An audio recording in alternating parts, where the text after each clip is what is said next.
Start. आर्थिक विकासाचा वेग वाढविण्यासाठी आणि अर्थव्यवस्थेची पुनर्रचना करण्यासाठी नियोजन आवश्यक आहे. हा विचार स्वातंत्र्य मिळाल्यानंतर लगेचच स्वीकारण्यात आला. पंचवार्षिक योजना आखताना आणि त्यातील अग्रक्रम ठरविताना वर निर्देशित केलेली राष्ट्रीय उद्दिष्टे डोळ्यांसमोर ठेवण्यात आली होती. प्रत्येक योजना काळाच्या अखेरीपर्यंत राष्ट्रीय कार्याच्या सर्व स्तरांपर्यंत सामाजिक न्यायाचे प्रमाण वाढते राहील यासाठी काही खबरदारीही घेण्यात येत होती.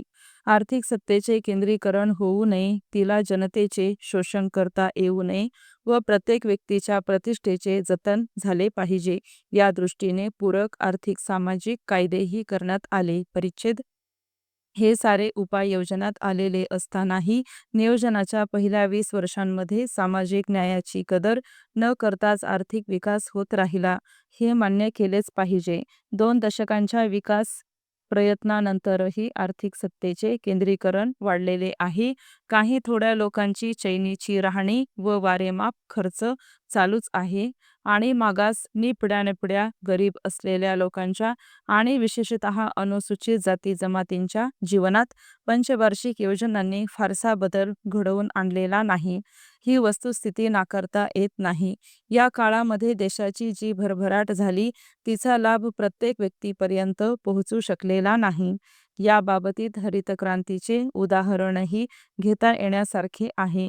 सध्या हरितक्रांतीसंबंधी बरेच बोलले जात आहे, परंतु या क्रांतीमुळे ग्रामीण भागात जी सुबत्ता आली ती सर्वांनाच लाभलेली नाही. परिच्छेद नियोजनबद्ध प्रगतीमुळे तंत्रज्ञानाच्या क्षेत्रात घडून आलेल्या विकासाचा लाभही संघटित औद्योगिक आणि कृषी क्षेत्रांतील धनिक लोकांना झालेला आहे.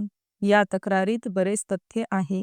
उत्पन्न आणि मालमत्ता याबाबतची विषमता वाढली आहे. सामाजिक पक्षपात आणि विषमता यांपासून मुक्त असलेला व समतेवर आधारलेला समाज निर्माण करण्याच्या दिशेने गेल्या 20 वर्षांत जी कार्यपद्धती अवलंबण्यात आली तिचेही अपयश उपेक्षणीय नाही.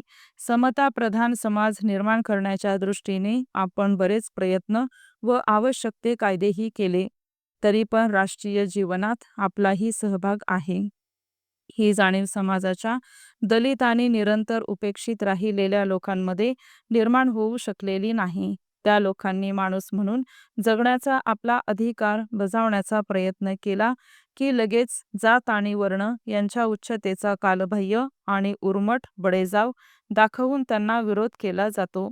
दलितांवरील हिंसक अत्याचार त्या उद्दाम वृत्तीचेच द्योतक आहेत. आदिवासी लोकांचे सामाजिक आणि आर्थिक शोषण वाढले असून राष्ट्रीय जीवन प्रवाहापासून ते दूर फेकले गेले आहेत. परिच्छेद त्यामुळेच सध्या आपल्याला सगळीकडे विफलता आणि अस्वस्थता यांचे वातावरण वाढत असल्याचे दिसत असून त्यातच फुटीर हिंसाचाराची बीजे रुजली गेली आहेत.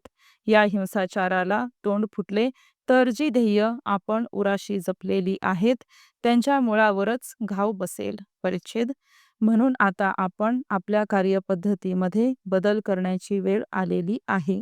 राज्यघटनेमध्ये ग्रथित करण्यात आलेले सामाजिक आणि आर्थिक न्यायाचे ध्येय साकार करण्यासाठी आपल्याला अधिक मनपूर्वक आणि अर्थपूर्ण प्रयत्न करायला हवेत.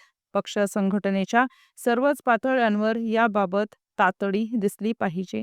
समाजाच्या सर्व यंत्रणेमध्ये अधिकाधिक सामाजिक न्याय प्रवर्तित होण्यासाठी निर्धारपूर्वक पावले टाकावयास हवीत.